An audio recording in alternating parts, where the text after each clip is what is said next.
একেটা দিনত পৃথক পৃথক ঘটনা দুৰ্ঘটনাত এটাৰ পিছত আনটো শিশুৰ মৃত্যুৰ খবৰে কঁপাই গৈছে ৰাজ্য। পুনৰ আহিল দুঃসংবাদ। এইবাৰ একেলগে চিৰদিনলৈ হেৰাই গ'ল দুটি শিশু। চাওক এই সন্দৰ্ভত এক প্ৰতিবেদন। বৰপেটা ৰোডত হৃদয় বিদাৰক ঘটনা। গাঁতত পৰি মৃত্যু দুই শিশুৰ।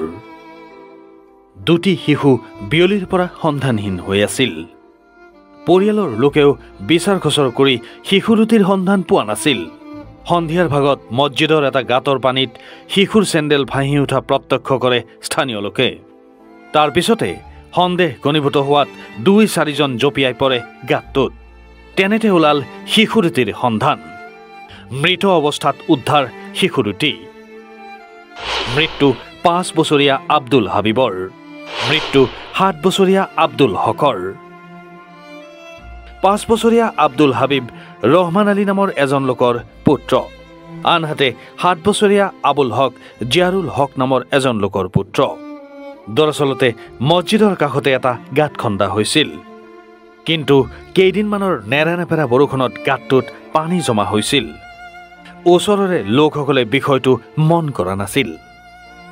তেনেতে খেলি থকা ল'ৰা দুটা গৈ গাঁতটোত পৰি হেৰাই যায় চিৰদিনৰ বাবে। ভুক্তভোগী পৰিয়াল দুটাত হাহাকাৰ পৰিস্থিতি। ঘটনাটোক কেন্দ্ৰ কৰি অঞ্চলবাসীৰ চকু সেমেকি উঠিছে। শোকৰ ছাঁ পৰিছে অঞ্চলজুৰি। বৰপেটা ৰোডৰ পৰা সমীৰ চক্ৰৱৰ্তীৰ ৰিপৰ্ট, এনি ভাৰত 24।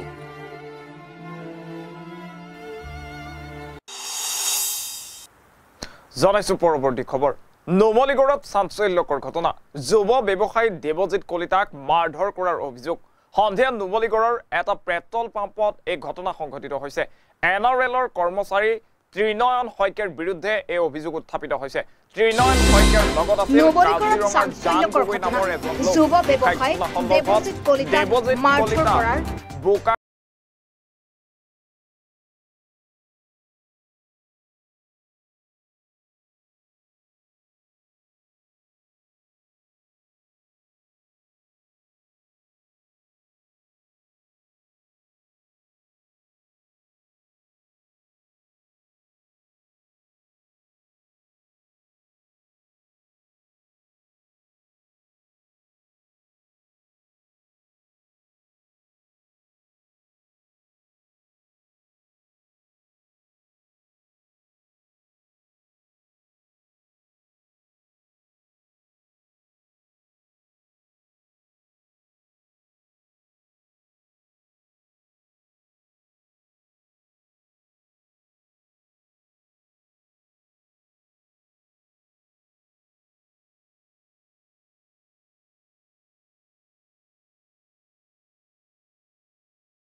ৱাইফ মানে মোৰ ৱাইফৰ কথা কৈছোঁ। তেওঁ এডভকেট হয়। তেওঁ একো তোক বচাব নোৱাৰে, তাইকো গুলিয়াই মাৰি দিম বুলি কৈ পেলাই মানে কাজিয়া কৰে। মৃত্যু ভাবুকি দিছে। কেনেধৰণৰ অনুভৱ হৈছিল? কি কয়? কেনেধৰণৰ অনুভৱ হৈছিল? বন্দুকটো জাষ্ট মই দেখা নাপালোঁ। গাড়ীৰ ভিতৰৰ পৰা 2-3বাৰ মানে তেওঁ বন্দুকটো উলিয়াব বিচাৰিছে, লাষ্টত উলিয়াই আনিছে। মানে জান গগৈয়ে ধৰি আছে মোক হাতখন, আৰু জানদা এজন চিনাকি মানুহ, এজন বয়সত আমাতকৈ ডাঙৰ যিহেতু, সেইকাৰণে তেওঁক বাৰে বাৰে কৈছে, জানদা এই বিষয়ত আপুনি এনেই মোক ধৰি পেলাই এনেই মাৰপিট কৰিছে, আপোনালোকে মোক এৰি দিয়ক। কি ক'লে? তেনেকুৱা শত্ৰুতা বুলিবলৈ মোৰ লগত একো নাই, আগৰ পৰাও নাই। কিন্তু তেওঁৰ পৰা এখন মই আজি 2019 চনত এখন গাড়ী ক্ৰয় কৰিছিলোঁ। তাৰ ভিত্তিতে এইটো হৈছে বুলি মই মানে অনুভৱ কৰিছোঁ। মানে তেওঁ মানে তেতিয়াৰ পৰাই মোৰ প্ৰতি এটা আখেজ লৈ আছিলে। মাজে মাজে তেওঁ মোক মেছেজো কৰে, ফোনো কৰে, ক'ৰবাত লগ পালে অকণমান দাবী ধমকিও দিয়ে, পইচা বিচাৰে। আৰু ইভেন মোৰ ৱাইফক কোৰ্টতো লগ পায়, তেতিয়াও তেওঁক কয় আহি পেলাই। তেনেকুৱা পইচা দিবলৈ মোৰ ফালৰ পৰাতো একো নাই, মোৰ ফালৰ পৰা চব ক্লিয়াৰ আছে। কিন্তু তেওঁ মানে সেইটোৱে আৰু অকণমান পইচা পাতি থকা মানুহ, গাড়ী ঘোঁৰা থকা মানুহ, অকণমান দাবী ধমকি দিয়ে আৰু সেইটোৱে আৰু। বন্দুক কোনে ওলাইছে? ত্ৰিনয়ন শইকীয়া উলিয়াইছে। ত্ৰিনয়ন শইকীয়া উলিয়াইছে। বন্দুকটো দেখিছিলে? বন্দুকটো মই সম্পূৰ্ণকৈ দেখা নাপালোঁ, কিন্তু জান গগৈ ৰখাই দিলে। মানে বন্দুকটো তেওঁ গাড়ী বেক ছিটৰ পৰা উলিয়াই আনিছিলে, আৰু মই তেতিয়া অকণমান বন্দুক এটা উলিয়ালে নৰ্মেল কথা, আৰু কোনো ৰৈ থাকিবতো নোৱাৰে, মই আঁতৰি দিলোঁ। কিন্তু তেওঁ 10বাৰমান কৈছে যে শ্বুট কৰি দিম ইয়াক। 3বাৰ গাড়ীৰ ভিতৰৰ পৰা আনিব যাওঁতে ত্ৰিনয়ন শইকীয়াক জান গগৈয়ে হাতখন মোৰ ধৰি আছে, মই আঁতৰি পলাই যাব বিচাৰিছোঁ, পলাব পৰা নাই। তাৰপিছত লাষ্টত যেতিয়া মানে গাড়ীৰ ভিতৰৰ পৰা তেনেকুৱা এটা মৰাণস্ত্ৰ ওলাইছে বুলি মই সন্দেহ কৰিছোঁ, কিন্তু হয় সেইটো, মই আঁতৰি পলাই দিলোঁ মানে তাৰ পৰা। নুমলীগড়ত মই এটা বাজাজৰ শ্ব'ৰুমত কৰোঁ। ত্ৰিনয়ন শইকীয়াই কি কৰে? মই তিনিয়ন শইকীয়াৰ বিষয়ে ইমান নাজানো তেওঁ যিমান দূৰ জানো তেওঁ NILত এজন এমপ্লয়ি হয় আৰু তেওঁ ইউজ কাৰৰ বিজনেছ কৰে আৰু এই জান গগৈ আপোনাৰ তেনেকুৱাতো একো দেখা নাই গাড়ী লৈ ঘূৰি ফুৰাই দেখোঁ আৰু সেইটোৱে কি কৰেতো নাজানিম মই এতিয়া মানে এজাহাৰ দিয়া আছে এজাহাৰ এখন দিছোঁ হয় নিজৰ এটা এজাহাৰত আপোনাৰ জান গগৈ নাম আছে তিনিয়ন শইকীয়াৰ নাম আছে সেয়াই তেওঁলোকে মোৰ লগতে লাগিছে তেওঁলোকৰ নাম আছে তোমাৰ বন্ধু গুলিয়াই পেলাই তোমাক গাত লগাইছিলে নাই লগোৱা নাই তেওঁ গাড়ীৰ পৰা বন্ধু গুলিয়াইছিলে কি বুলি কৈছা শ্বুট কৰি দিম শেষ কৰি দিম হাৰ্ডি এডালো ঘৰত নাপাব ঘৰলৈ যাম এতিয়া তোকো মাৰিম তোক ঘৈণীয়েৰকো মাৰিম সেইটো কৈছোঁ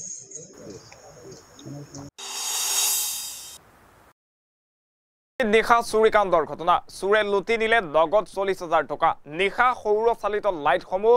বন্ধ হৈ থকাৰ বাবে সঘনাই চুৰিকাণ্ড সংঘটিত হৈ থকাৰ সন্দেহ প্ৰকাশ কৰিছে স্থানীয় ৰাইজে এই সন্দৰ্ভত এই বাতৰি আগবঢ়াইছো সোণাৰীত নিশা চুৰিকাণ্ড ঘটনা সংঘটিত হৈছে চৰাইদেউ জিলাৰ সদৰ নগৰী সোণাৰী কলেজৰ সন্মুখৰ এখন হোটেলৰ তলা ভাঙি চোৰে লুটি নিলে নগদ 40,000 টকা সহ নথিপত্ৰ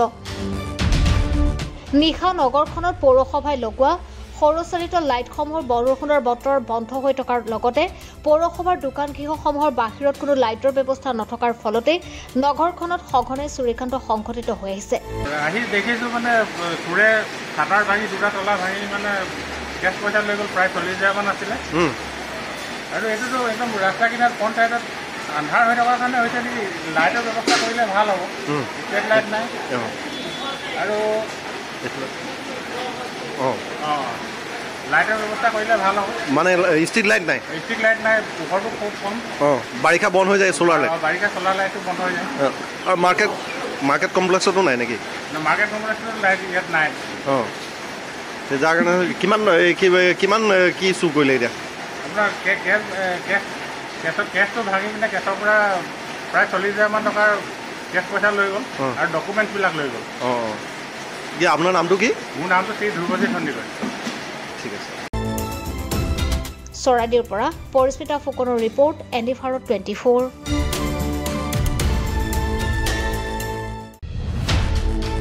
সোণাৰীত নিশা চুৰিকাণ্ড ঘটনা সংঘটিত হৈছে মহানগৰীৰ খানাপাৰাস্থিত অসম পশু চিকিৎসা বিজ্ঞান মহাবিদ্যালয় চৌহদত বিনামূলীয়া চিকিৎসা শিবিৰ গুৱাহাটী মাৰোৱাৰী হাস্পাতালৰ উদ্যোগত পুৱা 11 বজাৰ পৰা কেইবাটাও বিভাগৰ চিকিৎসকৰ দ্বাৰা বিনামূলীয়া স্বাস্থ্য পৰীক্ষা প্ৰায় 300 শিক্ষক কৰ্মচাৰীৰ লগতে 700ৰো অধিক শিক্ষাৰ্থীৰ স্বাস্থ্য পৰীক্ষা কৰা হয় এই সন্দৰ্ভত এই বাতৰি আগবঢ়াইছো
যে গুৱাহাটী চহৰত মাৰোৱাৰী হস্পিটেল এখন আগশাৰীৰ হস্পিটেল আৰু খুব ৰিচেণ্টলি আমি ফুল ফ্লেজেড NABH এক্ৰেডিটেশ্যনো হৈছোঁ অৰ্থাৎ আমাৰ হস্পিটেল এতিয়া ভাৰতবৰ্ষত top ranking hospital as far as service is concerned আৰু আমাৰ মাৰোৱাৰী হস্পিটেল খালি চিকিৎসা প্ৰদান কৰাটো আমাৰ দায়িত্ব নহয় আমি ভাবোঁ যে আমি যদি ৰোগীসকলক বেমাৰ হোৱাৰ আগতে তেওঁলোকক যদি ওচৰত যাব পাৰোঁ আৰু তেওঁলোকক অৱগত কৰাই দিব পাৰোঁ যে এইখিনি কৰিলে বেলেগ বেমাৰৰ পৰা তেওঁলোকে বাচি থাকিব পাৰিব বা বেমাৰ আৰ্লি ষ্টেজত যদি আমি ডায়েগন'চিছ কৰিব পাৰোঁ তেতিয়া দেখা যায় যে কোৱালিটি অফ লাইফ যিটো কথা কোৱালিটি অফ লাইফ বুলি কওঁ প্লাছ চিকিৎসাৰ যিটো ট্ৰিটমেণ্টৰ যিটো খৰচ যিটো হয় বহুত কমতে গোটেই কামখিনি হৈ যায় সেয়েহে আমাৰ হস্পিটেলে আপোনালোকে সকলোৱে জানে আমাৰ হস্পিটেলত গুৱাহাটীত যিমান হস্পিটেল আছে তাতকৈ মিনিমাম 30 to 40% খৰচত আমাৰ হস্পিটেল কামবোৰ হয় 1 নম্বৰত 2 নম্বৰত আমি বিনামূল্যত আমাৰ 20% বিচনা ফ্ৰী অফ কষ্ট আমি পেচেণ্টৰ কাৰণে ৰিজাৰ্ভ কৰি থওঁ সদায় যাতে তেখেতসকলে ফ্ৰী অফ কষ্ট কোনো বেড চাৰ্জ নিদিয়াকৈ কোনো নাৰ্ছিং চাৰ্জ নিদিয়াকৈ তেওঁলোকে চিকিৎসাটো প্ৰদান কৰিব পাৰে লগতে আমি বেলেগ বেলেগ জাগাত স্বাস্থ্য শিবিৰ তথা সজাগতা শিবিৰো আমি আয়োজন কৰোঁ য'ত নেকি আমাৰ ছিনিয়ৰ ডক্টৰছ আহে ময়ো যাওঁ বেলেগ সকলো আহে আৰু আমি ৰোগীসকলক পৰীক্ষা কৰোঁ কিবা যদি বেমাৰ আছে আমি ডায়েগন'চিছ কৰি তেওঁলোকক উপদেশটো দিওঁ আৰু বেমাৰৰ বিষয়ে বুজাওঁ যেনে কি কৰিলে তেওঁলোকে সুস্থ হৈ পেলাই ভালকৈ থাকিব পাৰে আজি আমাৰ এই শিবিৰটো খুবেই ছাকচেছফুল এতিয়া এটা বাজিছে এটা বজালৈকে অলৰেডি মোৰ দেন 200তকৈ বেছি ল'ৰা ছোৱালী শিক্ষক তথা কৰ্মচাৰীক এক্সামিনেশ্যন কৰা হৈ গ'ল আৰু আজি আমাৰ শিবিৰত মেডিচিনৰ ডক্টৰ আছে চাৰ্জাৰীৰ ডক্টৰ আছে গাইনীৰ ডক্টৰ আছে ফিজিঅ'থেৰাপি আছে ডায়েটিচিয়ান আছে প্ৰায় অলমষ্ট 7জনমান ডক্টৰ্ছ প্লাছ বেলেগ পেৰামেডিকেল ষ্টাফ নাৰ্ছিং ষ্টাফ গোটেইসকলে তেওঁলোক আজি ইয়াত সেৱা আগবঢ়াই আছে মাৰৱাৰী এইটো যোনটো হেল্থ কেম্প অৰ্গেনাইজ কৰিছে সেইটো মাৰৱাৰী হস্পিটেল আৰু আমাৰ কলেজ ষ্টুডেণ্ট টিচাৰ্ছ চব অৰ্গেনাইজেশ্যনে মিলি কৰিছে আৰু এইটোৰ কাৰণে আমি মানে ষ্টুডেণ্টছৰ বহুত বেছি বেনিফিট হৈছে কাৰণ আমাৰ ষ্টুডেণ্টছৰ যোনটো regularly day to day life আছে তাতে আমাৰ হেল্থৰ প্ৰতি ইমান গুৰুত্ব নিদিয়ে যেনেকৈ আমাৰ ৰাতিপুৱাৰ পৰা ক্লাছ ষ্টাৰ্ট হয় দেন গধূলি ঘৰ যাওঁ তো মানে বহুত ষ্ট্ৰেছ হয় মেণ্টেল হেল্থৰ ওপৰত বহুত বেছি এফেক্ট পৰে চ' সেইকাৰণে এইটো হেল্থ কেম্পেদি আমি আমাৰ হেল্থৰ কথা ডাইটৰ কথা বস্তুবোৰ আমি জানিব পাৰিম আৰু ডক্টৰে আমাক বহুত বস্তু মানে জনাব যে কি হৈছে কি নাই হোৱা চ' সেইটো দি আমাৰ বহুত হেল্প হ'ব আৰু এইটো কাৰণে মই মাৰৱাৰী আৰু হস্পিটেল আৰু আমাৰ কলেজ অৰ্গেনাইজেশ্যনক থেংক ইউ ক'ম আৰু আমি পশু চিকিৎসা বিজ্ঞান মহাবিদ্যালয়ৰ তৰফৰ পৰা মাৰৱাৰী চিকিৎসালয়ৰ এই পদক্ষেপক অভিনন্দন জনাইছোঁ আৰু তেখেতসকলে এই কাৰ্যালয়ত কাম কৰি থকা যিসকল শিক্ষকেই থাকক বা কৰ্মচাৰীয়ে থাকক তেখেতসকলে যাতে নিজা সময় খৰচ নকৰি হস্পিটেললৈ নোযোৱাকৈ হস্পিটেলৰ পৰা নিজা উদ্যোগত আমাৰ ইয়াত আহি এই বিনামূলীয়া চিকিৎসা শিবিৰটো অনুষ্ঠিত কৰাৰ কাৰণে আমাৰ ফালৰ পৰা কৃতজ্ঞতা জনোৱাৰ উপৰিও আমাৰ যিসকল কৰ্মচাৰী আছে শিক্ষক আছে তেখেতসকল বিশেষভাৱে উপকৃত হ'ব আৰু দ্বিতীয়তে আমি পশু চিকিৎসাৰ লগত জড়িত আমি পশু চিকিৎসা কৰিবৰ কাৰণে বাহিৰলৈ গৈ থাকোঁ কিন্তু আমাৰ মানুহখিনিকো স্বাস্থ্য সম্পৰ্কীয় যতন আৰু ইয়াৰ কেনেকৈ ৰক্ষা কৰিব লাগে সেই বিষয়ে জনাবৰ কাৰণে তেখেতসকলৰ মাৰৱাৰী চিকিৎসালয়ৰ পৰা যিসকল আহিছে তেখেতসকলৰ এই পদক্ষেপত আমাৰ কৰ্মচাৰী আৰু শিক্ষকসকলো উপকৃত হ'ব আৰু দ্বিতীয়তে আমাৰ মানুহৰ এটা সজাগতাৰ অভাৱ যে এটা নিৰ্দিষ্ট সময়ৰ মূৰে মূৰে স্বাস্থ্য পৰীক্ষা কৰিব লাগে এইটোৱে হয়তো মানুহখিনিক এটা সজাগতাৰ সৃষ্টি কৰিব যে যেনেকৈ নিৰ্দিষ্ট সময়ৰ মূৰে মূৰে যদি আমি স্বাস্থ্য পৰীক্ষা কৰি থাকোঁ তেতিয়াহ'লে যিখিনি স্বাস্থ্যৰ প্ৰতি ল'বলগীয়া যতন চিকিৎসাৰ ক্ষেত্ৰত ল'বলগীয়া যিখিনি যতন সেইখিনি ল'বৰ কাৰণে তেওঁলোকৰ সজাগতা বৃদ্ধি পাব ইয়াত আমাৰ গোটেই মহাবিদ্যালয়খনত প্ৰায় 150জনমান কৰ্মচাৰী শিক্ষক আছে আমাৰ কৰ্মচাৰী প্ৰায় 350-400মান আছে মুঠতে প্ৰায় 600মান মানুহৰ তেওঁলোকে এই ক্ষেত্ৰত এটা ব্যৱস্থা ল'ব আৰু আমাৰ ছাত্ৰ ছাত্ৰীও আছে আমাৰ ছাত্ৰ ছাত্ৰীও 700মান আছে আৰু তেখেতসকলে আৰু এটা উদ্যোগ লৈছে যে আমাৰ আজিকালি মানুহৰ এটা ক্ষেত্ৰত সজাগতাৰ অভাৱ যিটো বহুমূত্ৰ ৰোগ সেই বহুমূত্ৰ ৰোগৰ ওপৰতো তেখেতসকলৰ চিকিৎসালয়ৰ পৰা আহি এজনে সেই বিষয়টো এটা বক্তৃতা ৰাখিব যে কেনেধৰণে বহুমূত্ৰ ৰোগ প্ৰতিৰোধ কৰিবৰ কাৰণে ব্যৱস্থা ল'ব লাগে যদি বহুমূত্ৰ ৰোগ মানুহৰ হয় যিটো ডায়েবেটিছ বুলি কয় কেনেধৰণে চিকিৎসা ল'ব লাগে সেই বিষয়ে সজাগতা দিবলৈ আহিব তেখেতসকল গতিকে তেখেতসকলৰ এই পদক্ষেপটো আদৰণীয় আৰু আমি এইফালে অসম বংগ সীমান্তত অব্যাহত চোৰাং গৰুৰ ব্যৱসায় নিতৌ ন কৌশল অৱলম্বন কৰি এটা চক্ৰই সৰবৰাহ কৰিছে চোৰাং গৰু আগমনিৰ হালাকুৰাত গৰু ভৰ্তি ট্ৰাক জব্দ আৰক্ষীৰ জব্দ 43টাকৈ চোৰাং গৰুসহ আটক কৰা হৈছে 5টাকৈ গো সৰবৰাহকাৰীক এই মুহূৰ্তত সেই খবৰ জনাই আছো আমি আপোনালোকক ৰাজ্যত অব্যাহত আছে এনেদৰে চোৰাং গৰুৰ অসম বংগ সীমান্তত অব্যাহত আছে গৰুৰ চোৰাং ব্যৱসায় নিতৌ ন কৌশল অৱলম্বন কৰি এটা চক্ৰই সৰবৰাহ কৰিছে চোৰাং গৰু আগমনিৰ হালাকুৰাত ট্ৰাক ভৰ্তি গৰু জব্দ পুৱতি নিশা হালাকুৰা 17 নং ৰাষ্ট্ৰীয় ঘাইপথত আৰক্ষীয়ে অভিযান চলাই জব্দ কৰে গৰু ভৰ্তি ট্ৰাকখন 43টাকৈ চোৰাং গৰুসহ 5টা সৰবৰাহকাৰীক আটক কৰে হালাকুৰা আৰক্ষীয়ে চুবুৰীয়া ৰাজ্য পশ্চিম বংগৰ পৰা বৰপেটা অভিমুখে আছিল গৰু ভৰ্তি ট্ৰাকখন জব্দ কৰা ট্ৰাকখনৰ নম্বৰ হৈছে AS28AC1494 হালাকুৰা আৰক্ষীয়ে 5টা সৰবৰাহকাৰীক আটক কৰি সোধপোছ অব্যাহত ৰাখিছে ব্যুৰো ৰিপৰ্ট এনি ভাৰত 24 দুজন যুৱকৰ স্বাৱলম্বিতাৰ নিদৰ্শন ভোট মাইক্ৰ সূৰ্যমুখী জলকীয়াৰ খেতিৰে স্বাৱলম্বী দুজন যুৱক দুজন অসম অৰুণাচল সীমান্তৰ নয়ন গয়াৰী আৰু বিমল নাৰ্জাৰী প্ৰায় 16 বিঘা ভূমিত অতি কম টকা বিনিয়োগেৰে খেতি কৰি বছৰি কেইবা লক্ষ টকা উপাৰ্জন কৰিবলৈ সক্ষম হৈছে এই দুই যুৱকে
এইটো খেতি কৰিছোঁ জলকীয়া খেতি কৰিছোঁ ভোট জলকীয়া ইয়াত আছে 3 বিঘা তাৰপিছত আপোনাৰ এইফালে মাইক্ৰ 6 বিঘা আৰু সূৰ্যমুখীয়া 4 বিঘা তাৰপিছত আৰু লগত লগাইছোঁ ড্ৰাগন প্লাছ আৰু বাৰীত আছে তামোল এইকেইটাক মানে এতিয়া আমি উপলব্ধি কৰি কেনা কি বতৰত কি লগাব লাগে সেইটো মানে অৱগত কৰি মানে কৰি আছোঁ আমি ইয়াত সাৰ দিছোঁ যেনে গোবৰ সাৰ লগত আমি স্থাপন কৰিছোঁ আৰু আমাক গাঁও সভাৰ পৰা সহায় কৰিছে আমাৰ মাননীয় ডাঙৰীয়া গাঁও সভাৰ যোনবিলাক অফিচাৰ ছাৰবিলাক আহিছে চাইছে সেইকাৰণে আমাৰ ইয়াত খাবলৈও পানী অলপ অসুবিধা ইয়াত আছে 7 বিঘা 14 বিঘা অল টোটেল 14 বিঘা কি জলকীয়া খেতি কৰিছে জলকীয়া আমাৰ ভোট জলকীয়া মাইক্ৰ সূৰ্যমুখীয়া আৰু লগত ড্ৰাগন প্লাছ ইয়াত 8 বিঘামান এতিয়া ট্ৰাই চাইছোঁ যদি হয় সেইটো মানে মই ইয়াত বঢ়াবলৈ টাৰ্গেট লৈছোঁ পুলি আৰু নিজে বনাই আছোঁ খেতি যেতিয়া ভাল হয় তেতিয়া আমি 1 লাখ কেতিয়াবা 1.5 লাখ তেনেকুৱা আৰু যেনিবা প্ৰডাক্টি চাই আৰু তেনেকুৱা তাত ডিমাণ্ড নাই কেতিয়া সময়ত জলকীয়া দাম উঠি যায় এতিয়াতো আমি 40 টকা দি আছোঁ মাইক্ৰটো আৰু এতিয়া এইটো ভোট জলকীয়াটো আমি 240 এতিয়া আমি পাইকাৰীক দি আছোঁ মানে এইটোৱে আৰু না কৃষি বিভাগে সহায় কৰিছেনে কৃষি বিভাগ আমাক অলপমান সহায় মদত কৰিছে দাৱাই চাৱাই বা কিবা এটা তেনেকুৱা বিজন ছিজনৰ কাৰণে আমি অলপমান যোগাযোগ লৈ আছোঁ আৰু কৃষি বিভাগৰ পৰা পানীৰ কাৰণে অলপ অসুবিধা আমাক যদি কৃষি বিভাগে যদি আমাক চলাৰ ফালৰ পৰা কিবা এটা সুবিধা দিয়ে সেইকাৰণে চৰকাৰৰ ফালৰ পৰা অলপ কিবা এটা আশা কৰিছোঁ আৰু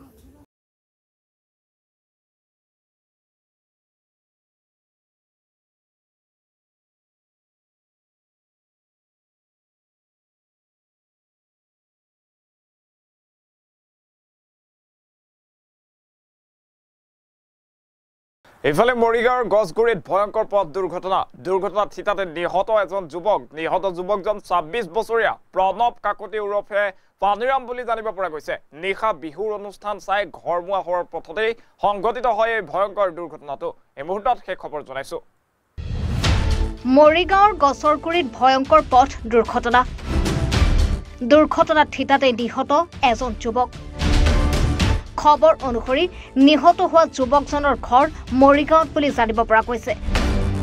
আৰু নিহত যুৱকজন ২৬ বছৰীয়া প্ৰণৱ কাকতি ওৰফে পানীৰাম বুলি জানিব পৰা গৈছে জানিব পৰা মতে নিশা বিহু অনুষ্ঠান চাই ঘৰমুৱা হৈ আহি থকাত অৱস্থাতে গছৰগুৰি পাঁচআলিত নিয়ন্ত্ৰণ হেৰুৱাই দুৰ্ঘটনা সংঘটিত কৰে প্ৰণৱ কাকতিয়ে আৰু থিতাতে মৃত্যু হয় প্ৰণৱ কাকতি কি কৈছিলে তেওঁ দৌৰি গৈ মোক ক'লে কি মই তেতিয়া ভাইটিলৈ খবৰ দিলোঁ তাৰপিছত মোৰ বন্ধু এজন আছিলে তেওঁ ককায়েকক গৈ খবৰ দিলে তেওঁ আমি ২-৩জনে আহি আপোনাৰ লগে লগে তেওঁক মেডিকেললৈ 108 মাতি লৈ অহা মানে ঘটনাটো কেনেকৈ হ'ল বুলি ঘটনাটো মানে টাৰ্ণিঙত তেওঁ চিধা গৈ আছিলে টাৰ্ণিং ল'ব নোৱাৰি গৈ তেওঁ চিধা মানে গৈ গছত মাৰি দিছে ক'ত হৈছে দুৰ্ঘটনা এইটো গছৰগুৰি হস্পিটেলৰ টাৰ্ণিংটো লগতে তেখেতৰ নামটো কি তেখেতৰ নামটো হ'ল প্ৰণৱ ঘৰ কাকতি ঘৰ উদৰি মৰিগাঁৱৰ পৰা পিংকু দাসৰ ৰিপৰ্ট এনিভাৰত 24 মুছলমান যুৱকৰ সৈতে হিন্দু যুৱতীৰ বিবাহ অবৈধ হিন্দু যুৱতী আৰু মুছলমান যুৱকৰ বিবাহক মান্যতা নিদিয়ে মুছলিম পাৰ্চনেল লয়ে বিশেষ বিবাহ আইনৰ অধীনত পঞ্জীয়ন কৰিব নোৱাৰি এনে বিবাহ দুই প্ৰেমিক যুগল আদালতৰ কাষ চপাৰ পাছতেই এই ৰায় মুছলমান যুৱকৰ সৈতে হিন্দু যুৱতীৰ বিবাহক লৈ ন্যায়ালয়ৰ বৃহৎ ৰায়দান মধ্যপ্ৰদেশ উচ্চ ন্যায়ালয়ৰ এক গুৰুত্বপূৰ্ণ ৰায়দান মূৰ্তি পূজা অগ্নি পূজা কৰা যুৱতীৰ সৈতে মুছলমান যুৱকৰ বিবাহ সম্ভৱ নহয় এই মুহূৰ্তত শেষ খবৰ জনোৱাৰ চেষ্টা কৰিছো মুছলমান যুৱকৰ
আৰু আছে খবৰ কিন্তু তাৰ পূৰ্বে লৈছো সময় বাণিজ্যিক বিৰতি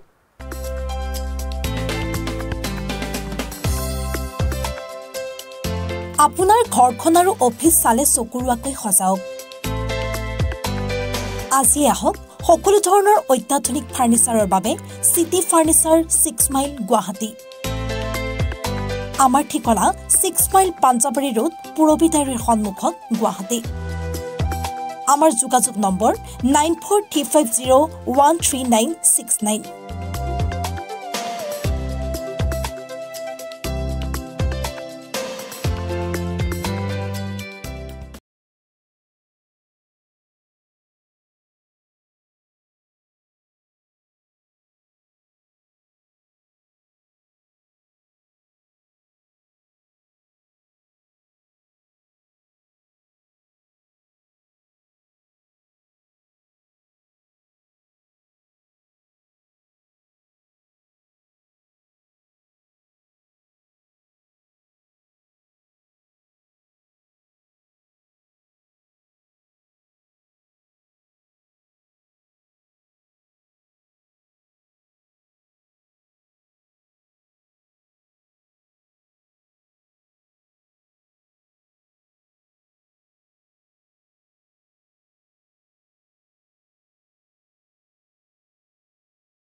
আপুনি ঔষধ বিচাৰি হাবাথুৰি খাইছে নেকি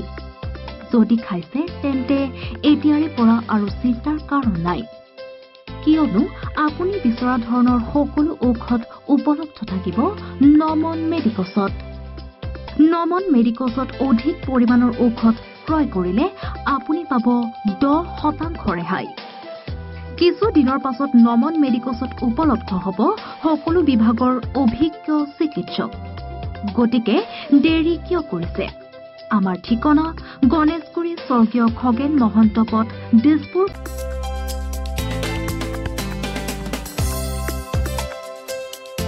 আপোনাৰ ঘৰখন আৰু অফিচ চালে চকুৰুৱাকৈ সজাওক আজি আহক সকলো ধৰণৰ অত্যাধুনিক ফাৰ্নিচাৰৰ বাবে সিটি ফাৰ্নিচাৰ 6 মাইল গুৱাহাটী আমাৰ ঠিকনা 6 মাইল পাঞ্জাবাৰী ৰোড পুৰবিতাৰীৰ সন্মুখত গুৱাহাটী আমাৰ যোগাযোগ নম্বৰ 9435013969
আপুনি ঔষধ বিচাৰি হাবাথুৰি খাইছে নেকি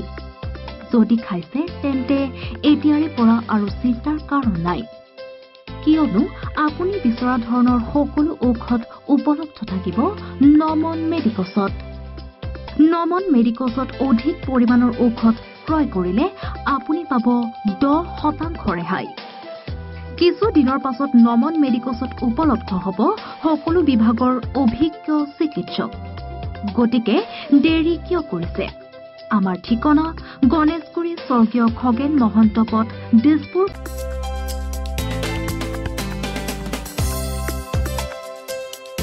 আপোনাৰ ঘৰখন আৰু অফিচ চালে চকুৰুৱাকৈ সজাওক আজি আহক সকলো ধৰণৰ অত্যাধুনিক ফাৰ্নিচাৰৰ বাবে সিটি ফাৰ্নিচাৰ 6 মাইল গুৱাহাটী আমাৰ ঠিকনা 6 মাইল পাঞ্জাবাৰী ৰোড পুৰবিতাৰীৰ সন্মুখত গুৱাহাটী আমাৰ যোগাযোগ নম্বৰ 9435013969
আপুনি ঔষধ বিচাৰি হাবাথুৰি খাইছে নেকি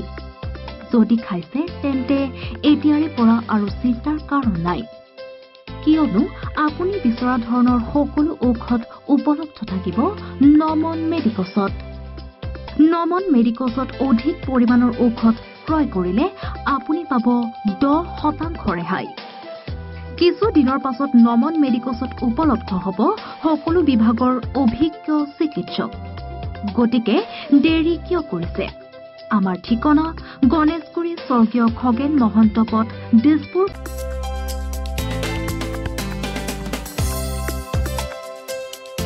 আপোনাৰ ঘৰখন আৰু অফিচ চালে চকুৰুৱাকৈ সজাওক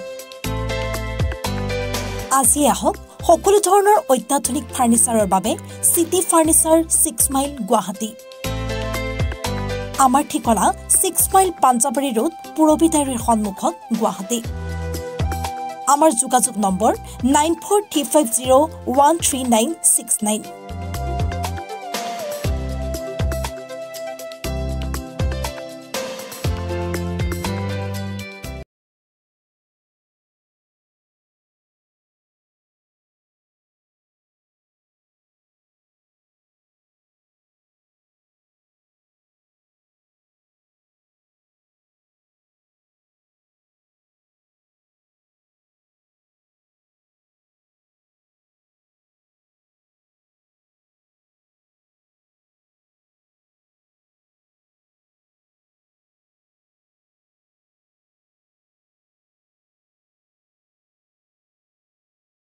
আপুনি ঔষধ বিচাৰি হাবাথুৰি খাইছে নেকি যদি খাইছে তেন্তে এতিয়াৰে পৰা আৰু চিন্তাৰ কাৰণ নাই কিয়নো আপুনি বিচৰা ধৰণৰ সকলো ঔষধ উপলব্ধ থাকিব নমন মেডিকছত নমন মেডিকছত অধিক পৰিমাণৰ ঔষধ ক্ৰয় কৰিলে আপুনি পাব 10% ৰেহাই কিছু দিনৰ পাছত নমন মেডিকছত উপলব্ধ হ'ব সকলো বিভাগৰ অভিজ্ঞ চিকিৎসক গতিকে দেৰি কিয় কৰিছে আমাৰ ঠিকনা গণেশগুৰি স্বৰ্গীয় খগেন মহন্ত পথ দিছপুৰ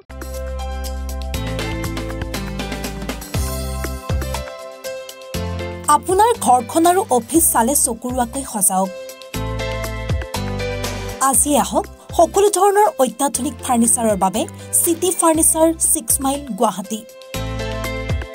আমাৰ ঠিকনা 6 মাইল পাঞ্জাবাৰী ৰোড পুৰবিতাৰীৰ সন্মুখত গুৱাহাটী আমাৰ যোগাযোগ নম্বৰ 9435013969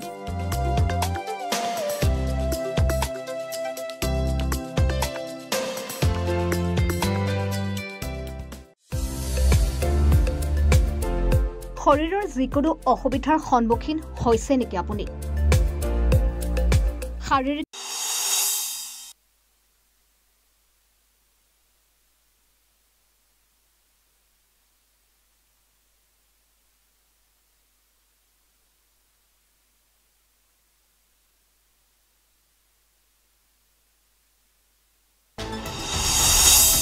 নৱনিৰ্মিত দলঙৰ মাজত বৃহৎ বৃহৎ ফাট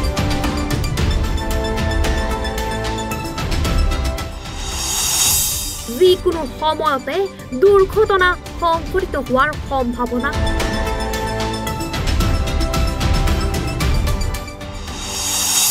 ঠিকাদাৰে নিম্নমানৰ সামগ্ৰীৰে কাম কৰাৰ অভিযোগ কলিয়াবৰৰ কোঠাৰীৰ 37 নং ৰাষ্ট্ৰীয় ঘাইপথত নৱনিৰ্মিত দলংখন এতিয়া মৰণ ফান্দত পৰিণত হৈছে জানিব পৰা মতে নিৰ্মাণৰ এমাহ নহওঁতেই দলঙৰ দুইমূৰৰ পথ বহি যোৱাৰ লগতে খহি গৈছে পথৰ কাষৰ মাটি পথছোৱাত এতিয়া মেলিছে বৃহৎ বৃহৎ ফাট ঘাইপথছোৱাৰ দুই কাষৰ মাটি ৰেলিং আৰু গাৰ্ড পোষ্ট খহি গৈছে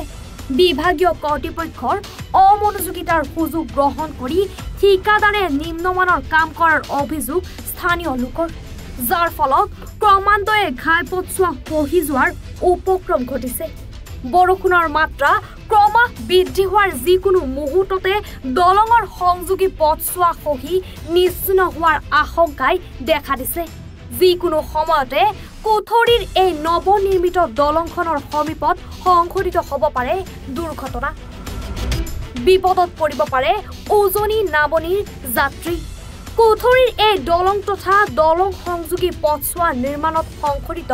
দুৰ্নীতি অনিয়মৰ বিৰুদ্ধে ব্যৱস্থা গ্ৰহণ কৰিবলৈ বিভাগীয় কৰ্তৃপক্ষ আৰু প্ৰশাসনক দাবী জনাইছে স্থানীয় সচেতন মহলে একমাহ হোৱাই নাই বৰ্তমান নিৰ্মাণ হোৱা আৰু চাবলৈ পাইছোঁ গোটেই ৰাস্তা মানে খহি গৈ আছে আৰু তাৰ বিষয়ে কৈছোঁ মানে চৰকাৰক আমাৰ যিখিনি ইয়াৰ PWDৰ SDO ইঞ্জিনিয়াৰলৈকে বহুত আছে কিন্তু তাহাঁতিতো কামৰ সময় দেখি পাওঁ অহা যোৱা কিন্তু ঠিক তেনেকুৱা হ'ব লাগে তেনেকুৱা কিন্তু তাহাঁতি কৰা নাই আৰু কিহৰ খাতিৰ কৰা নাই কিন্তু এইটো আমাৰ ৰাজ্যৰ খাতিৰ বহুত এটা ভয় আৰু ধৰক কোন সময় কেনেকৈ গাড়ী মাজত তেনেকৈ এইখিনি জেগাত গৈছে আৰু এইবাৰো তেনেকৈ যদি আৰু এনেকৈ বহি গৈ থাকে ভালকৈ কামবিলাক নহয় তেতিয়া আৰু আমাৰ ৰাজ্যৰ খাতিৰ আৰু গাড়ী ঘোঁৰাৰ খাতিৰ অকণ ভয় থাকে তাকে চৰকাৰক এই কামটোৰ বিষয় লৈ পেলাই আৰু তদাৰক কৰি ক'ত কেনেকৈ হৈছে যাতে আৰু সুন্দৰ কৰি কৰিব লাগে বুলি মোৰ ফালৰ পৰা মই কঠোৰ কলিয়াবৰৰ পৰা নেকিবুৰ ৰহমানৰ ৰিপৰ্ট এনি ভাৰত 24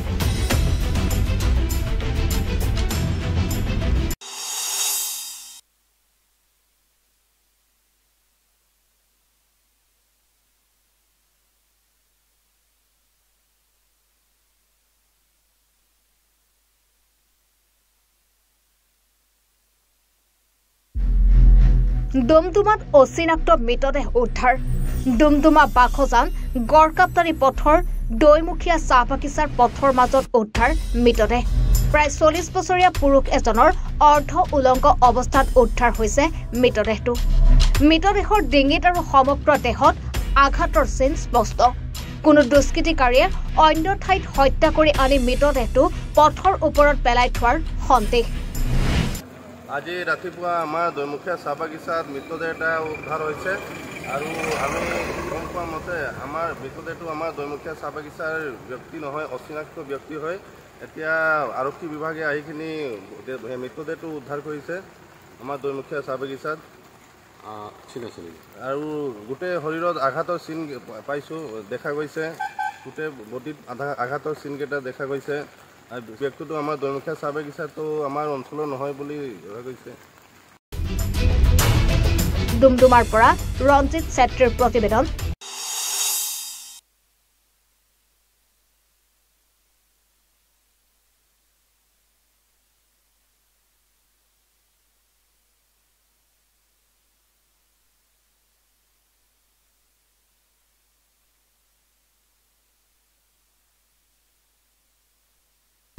বিজনীৰ 2 নং আবদাগুৰি প্ৰাথমিক বিদ্যালয় এজন আজব প্ৰধান শিক্ষক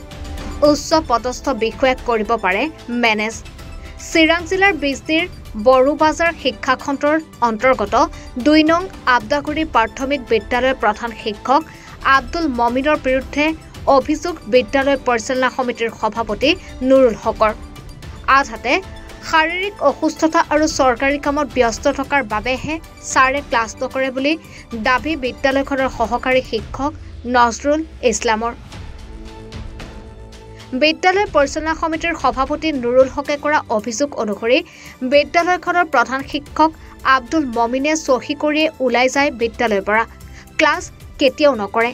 সময়মতে স্কুলত নাহে আনকি বিদ্যালয়খনলৈ অহা চৰকাৰী অনুদান আন্তঃগাঁথনি আদিৰ নামত অহা টকাৰ কেতিয়াও দাখিল নকৰে হিচাপ তেওঁৰ নামত অভিযোগ কৰিলেও হেনো টকা পইচাৰে কৰিব পাৰে মেনেজ হয় 194 জন ছাত্ৰ-ছাত্ৰী থকা বিদ্যালয়খনৰ প্ৰধান শিক্ষক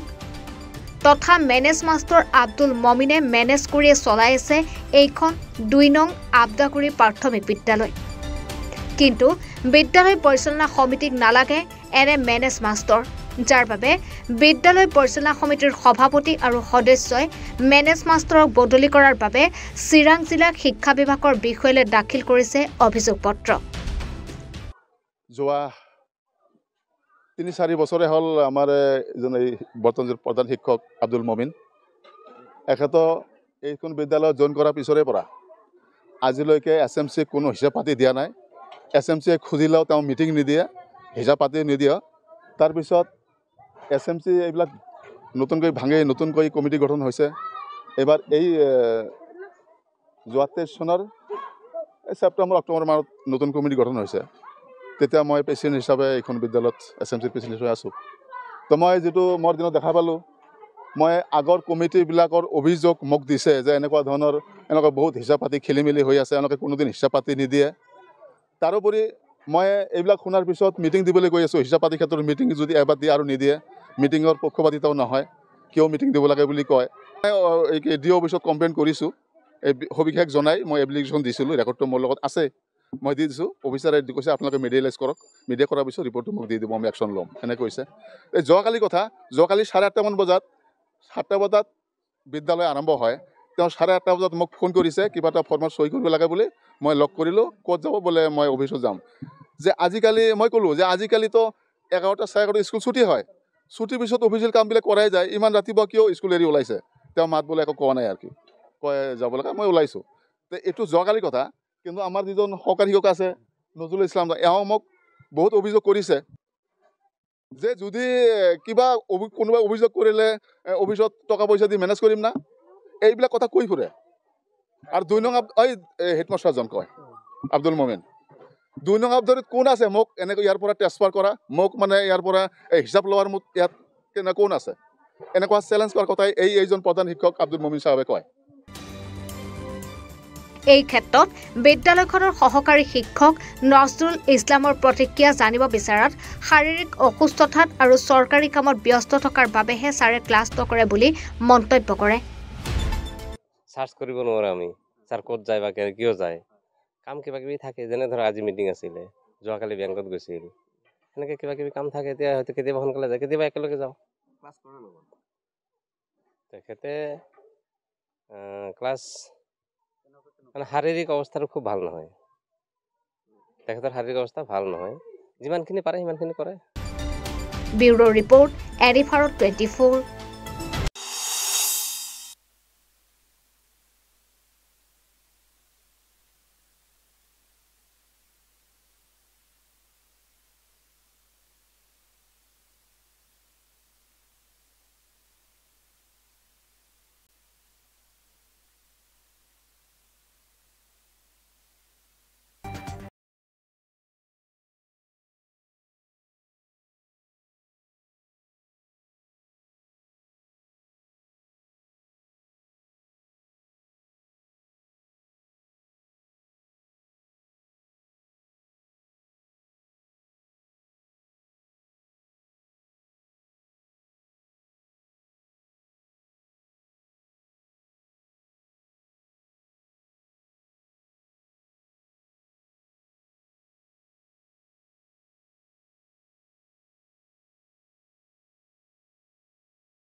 কণ্ঠশিল্পী জুবিন নটিয়ালৰ সংগীতানুষ্ঠান বাতিল হোৱাৰ 2 মাহ পাৰ হ'ল কিন্তু আজি পৰ্যন্ত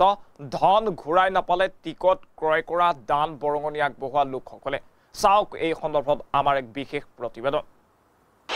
বলিউডৰ কণ্ঠশিল্পীৰ নামত লুণ্ঠন ধনৰ বিনিময়ত অনুষ্ঠানৰ কো-স্পন্সৰশ্বিপ কো-স্পন্সৰৰ পৰা ব্যাপক ধন সংগ্ৰহ অনুষ্ঠান চাবলৈ বহুতে কাটিলে টিকট অনুষ্ঠানো নহল জুবিনো নাহিল সংগীতানুষ্ঠান বাতিলৰ 2 মাহ হ'ল ধন ঘূৰাই নাপালে টিকট ক্ৰয় কৰোতাই ধন ঘূৰাই নাপালে দান বৰঙণি দিওতাই বলিউডৰ কণ্ঠশিল্পী জুবিন নটিয়াল গুৱাহাটীলৈ অহাৰ কথা আছিল হোৰাহোৰে বিক্ৰী হৈছিল সংগীতানুষ্ঠানৰ টিকট দান বৰঙণি দিয়া সকলকো হেনো দিছিল কো-স্পন্সৰশ্বিপ প্ৰদান কৰাৰ প্ৰতিশ্ৰুতি 29 মাৰ্চতে অনুষ্ঠিত হোৱাৰ কথা আছিল সংগীতানুষ্ঠান কিন্তু বাতিল হ'ল সেই সংগীতানুষ্ঠান গুৱাহাটীলৈ নাহিল জুবিন নটিয়াল পিছে আজি 2 মাহ পাৰ হোৱাৰ পিছতো দান বৰঙণি আগবঢ়োৱাৰ লগতে টিকট ক্ৰয় কৰা বহুজনেও ধন ঘূৰাই নোপোৱাৰ অভিযোগ উত্থাপন হৈছে দৰাচলতে চলিত বৰ্ষৰে 29 মাৰ্চত আছিল সংগীতানুষ্ঠান কিন্তু বাতিল কৰা হ'ল সংগীতানুষ্ঠান নেহেৰু ষ্টেডিয়ামত জুবিন নটিয়ালৰ সংগীতানুষ্ঠান আয়োজন কৰাৰ পূৰ্বে জয় শ্ৰীৰাম নামৰ এক স্বেচ্ছাসেৱী সংগঠনেৰে জড়িত গঞ্জিত নামৰ এজন লোকে অসমীয়া চলচ্চিত্ৰ জগতৰে বৰ্ষীয়ান অভিনেতাৰ সৈতে বিভিন্ন ব্যক্তিগত প্ৰতিষ্ঠানৰ পৰা ধন সংগ্ৰহ কৰাত নামি পৰিছিল সংগীতানুষ্ঠানটি অনুষ্ঠিত কৰাৰ নামত দান বৰঙণি বিচৰাৰ লগতে এই প্ৰতিষ্ঠানসমূহক উক্ত অনুষ্ঠানটোৰেই কো-স্পন্সৰশ্বিপ প্ৰদান কৰা হ'ব বুলি কয় জয় শ্ৰীৰাম স্বেচ্ছাসেৱী সংগঠনটোৰ গুঞ্জিত নামৰ এজনে কিন্তু অৱশেষত অন্তৰ্ধান হ'ল গুঞ্জিত 29 মাৰ্চত অনুষ্ঠানটি বাতিল হোৱাৰ পিছত ধন প্ৰদান কৰা প্ৰতিষ্ঠানসমূহৰ তৰফৰ পৰা গঞ্জিত নামৰ লোকজনক ধন বিচাৰি যোগাযোগ কৰা হয় কিন্তু আজি দিম কাইলৈ দিম বুলি অৱশেষত 10 মেত ধনখিনি ঘূৰাই দিয়াৰ কথা দিয়ে গঞ্জিতে কিন্তু সেই তাৰিখো পাৰ হৈ গ'ল আৰু অৱশেষত গঞ্জিতে কয় ধনখিনিৰ বাবে মৌচুমী বৰাক যোগাযোগ কৰক গঞ্জিতে কয় যে দান বৰঙণিৰ সকলো ধন মৌচুমী বৰাৰ হাতত আছে তেওঁহে ধন ঘূৰাই দিব বুলি কয় গঞ্জিতে এতিয়া এনেদৰেই একাংশ চক্ৰই সংগীতানুষ্ঠান অনুষ্ঠিত কৰাৰ নামত প্ৰবঞ্চনা চলোৱাৰ অভিযোগ উত্থাপন হৈ আহিছে লগতে দাবী উত্থাপন হৈছে যে এনে প্ৰবঞ্চকৰ বিৰুদ্ধে শীঘ্ৰেই আৰক্ষী প্ৰশাসনে ব্যৱস্থা গ্ৰহণ কৰিব লাগে Bureau Report, AnyVarat 24.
এনিভাৰত 24 উদঙাই দিয়াৰ পাছতো কাণ খাৰ নাই ডিজিপিৰ গোশালাত কি চলে সেই কথা উদঙাইছিল এনিভাৰত 24 মই গোশালা সম্পৰ্কে এটা কথা ক'ব বিচাৰিছোঁ গোশালা সম্পৰ্কে গোটেই সমগ্ৰ অসমতে কিছুমান গোশালাত বহুত সিন্ডিকেট চলি আছে এই কথা স্পষ্ট কাৰণ গোশালা আৰু যদি আৰক্ষী দিয়া জিম্মা গৰুৰ ভিতৰত যদি আপুনি হিচাপ নিকাচ কৰিব যায় তেতিয়া বৃহৎ ব্যৱধান দেখা পাব কাৰণ গোশালাটো এনেকুৱা এটা কামথেনু এণ্টাৰপ্ৰাইজ গোশালাক লৈ নিৰ্দামগ্ন নগাঁও জিলা প্ৰশাসন ইয়াৰ আঁৰত ৰহস্য আছে নেকি কাৰণ যিসকল গৰু আৰক্ষীয়ে জব্দ কৰে যিসকল গৰু আৰক্ষীয়ে বিভিন্ন সময়ত বিভিন্ন খবৰ অনুপাতে বা বিভিন্নভাৱে সন্দেহযুক্তভাৱে গৰুখিনি জব্দ কৰে এই জব্দ কৰা গৰুখিনিৰ ওপৰত গোশালাৰ যেতিয়া গৰুখিনি আৰক্ষীয়ে গোশালাৰ জিম্মালৈ প্ৰেৰণ কৰে তেতিয়া সেই গোশালাৰ গৰু থকা গৰুখিনিৰ ওপৰত বহুত অত্যাচাৰ হয় উৎপীড়ন হয় আৰু এটা হুৱন ব্যৱস্থা হয় অসম আৰক্ষী নগাঁও প্ৰশাসনক প্ৰশ্ন সংগ্ৰাম পৰিষদৰ বিলাকত এনেকুৱা কিছুমান কাম হয় আজি আৰক্ষীয়ে জব্দ কৰা গৰুখিনি যেতিয়া গোশালাত দিয়া হয় সেই ৰাজ্যৰ গোশালাসমূহত গোধনৰ সুৰক্ষা নামত কি চলি আহিছে সেই কথা উদঙাইছিল এনিভাৰত 24 বিশেষকৈ নগাঁও জিলাৰ বৰখাটৰ কামথেনু এণ্টাৰপ্ৰাইজ গোশালাই গোধন পৰিচৰ্যাৰ নামত সংঘটিত কৰা কাণ্ড উদঙাইছিল এনিভাৰত 24 কিন্তু সকলো উদঙাই দিয়াৰ পাছতো চকু মুদি আছে প্ৰশাসন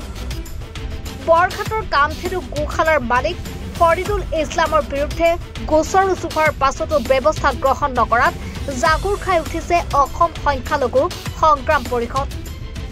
অসম আৰক্ষী আৰু নগাঁও জিলা প্ৰশাসনৰ বিৰুদ্ধে সোচ্চাৰ হৈছে অসম সংখ্যালঘু সংগ্ৰাম পৰিষদে এনিভাৰত 24 কামথেনু গোশালাৰ কুকীৰ্তি উদঙাই দিয়াৰ পাছতো কিয় ব্যৱস্থা গ্ৰহণ কৰা হোৱা নাই তাকে লৈ ডিজিপি আৰু নগাঁও প্ৰশাসনৰ পৰা উত্তৰ বিচাৰিছে কামথেনু গোশালাৰ বিৰুদ্ধে ব্যৱস্থা গ্ৰহণ নকৰাৰ আঁৰত কিবা ৰহস্য আছে নেকি তাকো লৈ প্ৰশ্ন কৰিছে সংখ্যালঘু সংগঠনটোৱে মন্ত্ৰীৰ ঘনিষ্ঠ বুলি পৰিচয় দিয়া ফৰিদুলক গ্ৰেপ্তাৰ কৰিব কেতিয়া নগাঁও জিলাৰ বৰখাট বেঙেনাআটিৰ কামথেনু এণ্টাৰপ্ৰাইজ গোশালাই সংঘটিত কৰি আহিছে বৰ্বৰ কাণ্ড গৰুক খাদ্য যোগান নধৰাৰ লগতে গোধন কলা বজাৰ বিক্ৰী কৰাৰ অভিযোগ উত্থাপন হৈ আহিছে কামথেনু গোশালাৰ দৃশ্য সংগ্ৰহ কৰি ইতিমধ্যে এসমৰ ৰাইজক দেখুৱাইছে এনিভাৰত 24 কামথেনু গোশালাত থকা গোধন লেৰেলা চেপেটা পৰা অৱস্থা গোধনক দিয়া নহয় খাদ্য মুকলি আকাশৰ তলত থাকিবলগীয়া হয় গোধন কামথেনু গোশালা চলাই ফৰিদুল ইছলাম নামৰ লম্পটে এনিভাৰত 24 বাতৰিৰ ভিত্তিত ফৰিদুলৰ বিৰুদ্ধে বৰখাট আৰক্ষী চকীত গোচৰ ৰুজু হৈছিল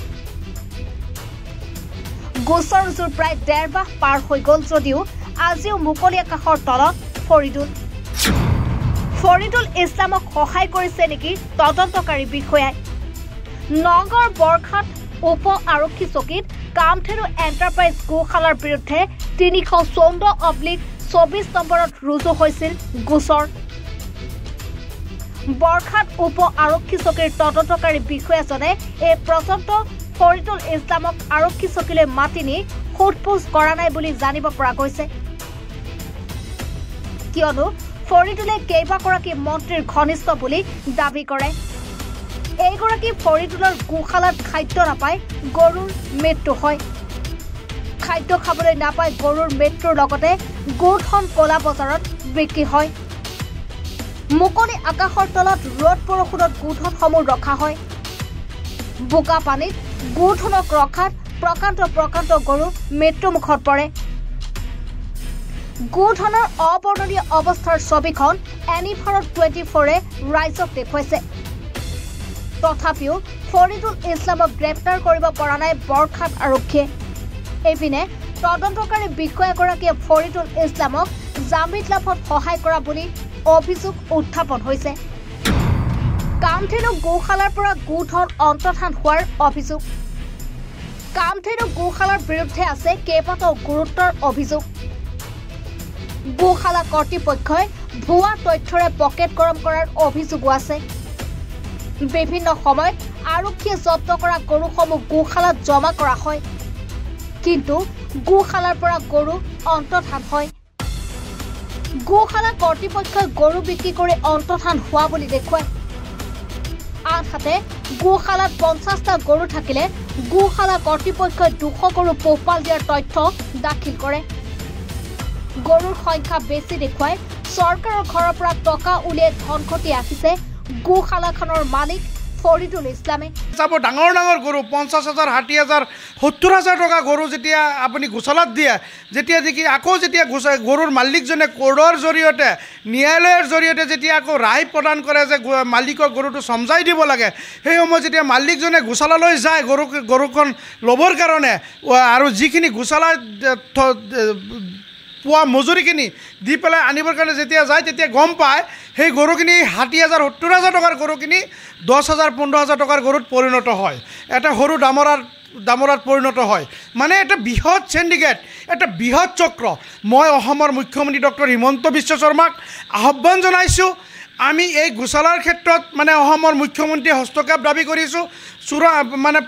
প্ৰত্যক্ষভাৱে অসম আৰক্ষীৰ জৰিয়তে গোশালাৰ ওপৰত এটা ব্যৱস্থা গ্ৰহণ কৰিব লাগে, এটা নিৰ্ভীক আৰু এটা সুকীয়া এটা ইনভেষ্টিগেশ্যন হ'ব লাগে, যাৰ জৰিয়তে নেকি গোশালাত চলি থকা সিন্ডিকেট সম্পূৰ্ণভাৱে বন্ধ হ'ব লাগে। কাৰণ গোশালাই এনেকুৱা কিছুমান সিন্ডিকেট কৰিছে, আজি যদি গোশালাত আজিৰ দিনত একাংশ গোশালা আছে, সেই গোশালাখিনি যদি আপোনালোকে নিজাববীয়াকৈ তদন্তত যায়, আজি আপোনালোকৰ সাংবাদিক বন্ধু হওক, আৰক্ষী হওক বা মেজিষ্ট্ৰেট ইনকুৱাৰী হওক বা মালিকসকলেই হওক, স্বত্বাধিকাৰীসকলেই হওক, যদি গোশালাত গৰুখিনি আনিবলৈ যায় তেতিয়া দেখা পায় যদি গোশালাত গৰু থাকিব লাগে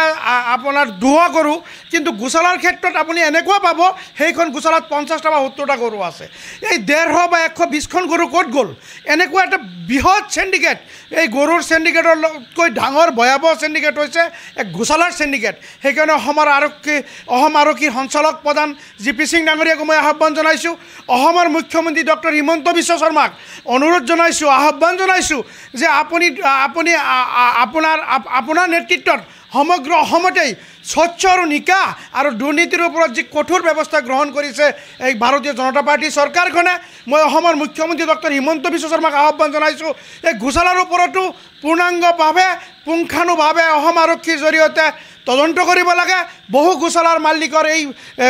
জুলুঙাৰ মেকুৰী ওলাই পৰিব। বহু গোশালাৰ মালিকে কৰি থকা দুৰ্নীতি, কৰি থকা মালিক স্বত্বাধিকাৰীসকলৰ লগত কৰি থকা অত্যাচাৰ, কৰি থকা বিভিন্নভাৱে ঠগাই খোৱা যি লুণ্ঠন ৰাজ এয়া ধৰা পৰিব। মই সেইবাবে অসম আৰক্ষী আৰু অসমৰ মুখ্যমন্ত্ৰী ডক্টৰ হিমন্ত বিশ্ব শৰ্মাক আহ্বান জনাইছোঁ, আপুনি গোশালাৰ ওপৰত তীক্ষ্ণ নজৰ দিয়ক। আপুনি অসমৰ খাটি খোৱা অসমৰ যিসকল কৃষক আছে, গৃহস্থ আছে, স্বত্বাধিকাৰীসকল আছে, এখেতৰ ওপৰত ন্যায় ব্যৱস্থা প্ৰদান কৰক। কাৰণ এখেতৰ ওপৰত এটা অন্যায় চলি আছে, এয়া বহুত ডাঙৰ অন্যায়, এক ডাঙৰ সিন্ডিকেট, এয়া বহুত ডাঙৰ সিন্ডিকেট, কোটি কোটি টকাৰ ৰমৰমীয়া বেহা চলি আছে তাত। মই সেইকাৰণে আহ্বান জনাইছোঁ গোশালাৰ ওপৰত তীক্ষ্ণ নজৰ দিব লাগে, পূৰ্ণাংগভাৱে হিচাপ কৰিব লাগে, কিমানখিনি গৰু জব্দ কৰি আৰক্ষীয়ে জিম্মাত দিছে আৰু কিমানখিনি গৰু আছে। যদি এখন গৰু মৰিছে 10খন গৰুৰ হিচাপ দি চোৰাংভাৱে বহুত গৰু বিক্ৰী কৰাৰ বহুত অভিযোগ উত্থাপিত হৈছে। বহুত মালিকে আমাক বিভিন্ন সময়ত স্বত্বাধিকাৰীসকলে আমাক কয় যে আমাৰ গৰুখিনি ধৰিছিলে আৰক্ষীয়ে সন্দেহযুক্তভাৱে, কিন্তু যেতিয়া আমি কোৰ্টৰ পৰা ৰায় পাইছিলোঁ, ন্যায়ালয়ৰ পৰা আমাক গৰুখিনি জিম্মাত দিবৰ কাৰণে পুনৰবাৰ ন্যায়ালয়ে আমাক আদেশ দিছিলে। ন্যায়ালয়ে আমি সেই আদেশনামা লৈ পেলাই যেতিয়া গোশালাসমূহত যোৱাৰ পিছত দেখা পাওঁ যে আমি যিসকল গৰু আমাৰ পৰা চিজ কৰা হৈছিলে সেইখিনি গৰু সেই গৰুখিনি আমাৰ গোশালাত নাই। সেই গৰুখিনিৰ ওপৰত মই সন্দেহ প্ৰকাশ হৈছে আৰু বিভিন্ন সময়ত অভিযোগ উত্থাপিত হৈছে। সেই গৰুসমূহ বাহিৰত যোগান ধৰে, বিভিন্ন কছাৰীৰ লগত হওক, স্লটাৰ হাউচৰ লগত মিলি, বিভিন্ন বেপাৰীসকলৰ লগত মিলি, বিভিন্ন মানুহৰ লগত মিলি গোশালাই এক বৃহৎ সিন্ডিকেটৰ বজাৰ খুলিছে। মই সেইকাৰণে কৈছোঁ গোশালাই যিটো উপযুক্ত মজুৰিৰ জৰিয়তে গৰুখিনি ৰাখিব লাগে আৰু সেই মজুৰিখিনি সেই স্বত্বাধিকাৰীসকলেই হওক বা বেপাৰীসকলেই হওক বা বিভিন্ন ভাগৰ মানুহখিনি হওক সেই মানুহখিনিয়ে দিয়াৰ ক্ষেত্ৰত কিন্তু ন্যায়ালয়ৰ নিৰ্দেশনা মানাৰ ক্ষেত্ৰত কিন্তু দায়িত্ব বাধ্যবাধকতা আছে আৰু তেখেতে মানি লোৱাত কোনো সন্দেহ নাই কিন্তু একাংশ গোচালাই কি কৰিছে সেই গৰুখিনি যদি 10,000 গৰু 12,000 টকা বিল আনিছে আৰু গৰুখিনিক যিদৰে আহাৰ যোগান ধৰিব লগা হৈছিলে গৰুখিনিক যিদৰে খাদ্য দিব লগা হৈছিলে গৰুখিনিক যিদৰে মেডিকেলৰ ট্ৰিটমেণ্টৰ ব্যৱস্থা কৰিব লগা হৈছিলে সেইখিনিৰ পৰা কিন্তু সেই জীৱ জন্তুখিনি সম্পূৰ্ণভাৱে বঞ্চিত হৈ আছে জীৱ জন্তুৰ ওপৰত অত্যাচাৰ কৰা হৈ আছে এইখিনি গোচালাৰ মানুহখিনি মানুহ নে কিবা জীৱ জন্তু এয়া কিন্তু প্ৰশ্ন উত্থাপিত হৈছে কাৰণ এই মানুহখিনিয়ে এই গোচালাৰ স্বত্বাধিকাৰীসকলে গোচালাৰ মালিকসকলে এক লুণ্ঠন ৰাজ অত্যাচাৰ উৎপীড়নৰ হোহন কৰিছে একাংশ মধ্যাহ্নভোগী একাংশ স্বত্বাধিকাৰী গৰুৰ মালিকসকলৰ ওপৰত মহ পালন কৰা মালিকসকলৰ ওপৰত বিভিন্ন ধৰণৰ অত্যাচাৰ উৎপীড়ন কৰা হৈছে মই সেইবাবে কৈছোঁ গোচালাৰ ওপৰত তীক্ষ্ণ নজৰ দিব লাগে পুংখানুপুংখভাৱে ইনকুৱাৰী হ'ব লাগে তদন্ত হ'ব লাগে ন্যায় প্ৰক্ৰিয়াৰ জৰিয়তে তদন্ত প্ৰক্ৰিয়া আৰম্ভ কৰিব লাগে বহু গোচালাই এনেকুৱা বহু অসমত বহু গোচালাই কিন্তু ইয়াৰ পৰিণাম ভুগিব লাগিব যদি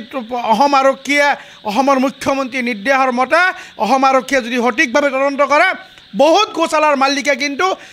জেলৰ বাট খাব লাগিব যে নিশ্চিত কাৰণ গোচালাক লৈ পেলাই যি ধৰণৰ সিন্ডিকেট ৰাজ চলাইছে যি ধৰণৰ মানে এক ভয়াৱহ লুণ্ঠন ৰাজ চলাইছে আৰু স্বত্বাধিকাৰীসকলক যি ধৰণৰ লুণ্ঠন কৰা হৈছে অত্যাচাৰ উৎপীড়নৰ হোহন কৰা হৈছে এয়া কিন্তু অতি পৰিতাপৰ বিষয় মই সেইবাবে অসম আৰক্ষী আৰু অসমৰ ডক্টৰ মুখ্যমন্ত্ৰী